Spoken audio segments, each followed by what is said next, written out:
Hi, I'm Mary Garrish, and welcome to my workshop on tonalism.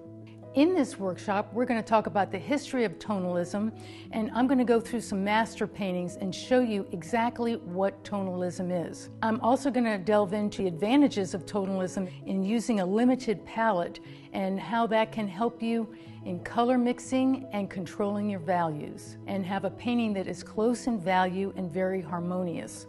I think they end up with a very strong design, and it's all about design. So some people ask, what is a tonal painting and what goes into it? The early tonalists started with very much a monochromatic or a limited palette. And this led to paintings that were very moody, they were very poetic, and they were very close in value. It doesn't matter what genre of landscape painting that you're painting, whether it's mountains, oceans, marshes, the tonalist method is wonderful. You might ask, why use a limited palette? There are many reasons for this. Number one, if you're struggling with value or color, if you have a very limited palette, it's hard to get into trouble. Instead of thinking about how I'm going to mix this color, it really becomes more about value.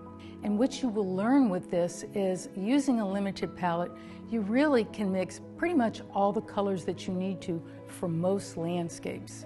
The perfect fit for this workshop really is anyone who's struggling with value and color. I think that's one of the hardest things to get our head around when we're painting, especially if you're a plein air painter.